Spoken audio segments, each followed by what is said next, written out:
Monsieur? Excusez-moi, monsieur. Excusez-moi. Monsieur?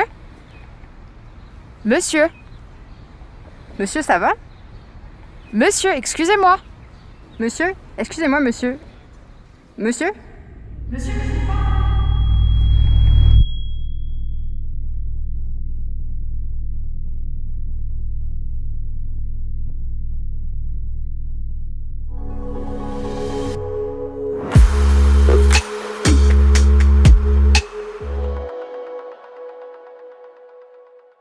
La dernière fois, une personne m'a interpellée dans la rue. Et moi, je n'ai pas vu qu'il me parlait, je n'ai pas entendu, bien sûr.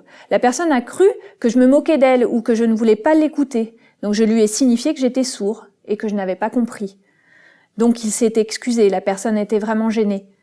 Mais le masque empêche cette visibilité du visage et des expressions faciales. C'est une nouvelle difficulté supplémentaire pour nous les sourds. Bonjour. Est-ce que vous pouvez vous présenter ? Bonjour, je m'appelle Nicolas, j'ai 23 ans et je suis sourd. Je suis ce qu'on appelle un community manager. Je me charge de la communication, comme par exemple la création d'un site internet. Et ce, pour l'entreprise Desel, spécialisée dans l'interprétation en langue des signes française basée à Montpellier. Je suis aussi bénévole pour l'association des sourds de Montpellier, l'AGSMR. Quel est le rôle de l'Association générale des sourds de Montpellier et de sa région ? La GSMR, qu'est-ce que c'est ? C'est une association de sourds fondée en 1954. Elle a pour but de rassembler les sourds qui étaient isolés auparavant et qui manquaient d'accessibilité et d'information. Pouvez-vous nous présenter le quotidien d'une personne sourde en quelques signes ? Le quotidien d'une personne sourde, eh bien, il est quasiment celui d'une personne entendante.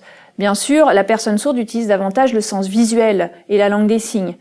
Mais nous avons les mêmes compétences et qualités et les nouvelles technologies ont bien amélioré notre qualité de vie ces derniers temps.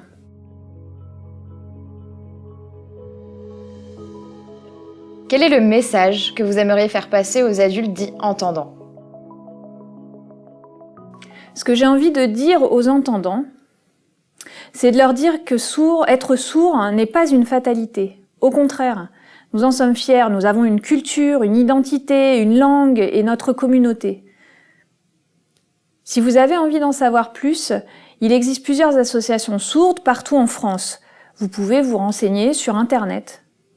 Et vous pouvez aussi apprendre quelques signes.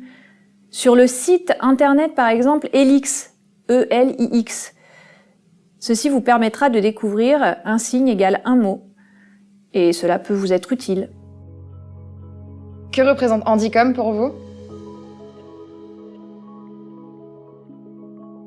Faire tomber les obstacles, se mettre en lien avec les associations pour améliorer la situation. Bien sûr, la communauté sourde a toujours eu du mal à accepter le mot handicap, car nous nous considérons autant capables que les entendants. Que pourriez-vous dire aux élèves de la ville de Montpellier qui vous écoutent ? Aux jeunes élèves qui nous écoutent aujourd'hui, je leur dirais que s'ils rencontrent une personne sourde, il ne faut pas avoir peur. Il existe plusieurs moyens pour communiquer. Vous pouvez passer par les cris, par le mime, par le téléphone portable. Il y a toujours une solution. De plus, vous découvrirez un nouveau monde.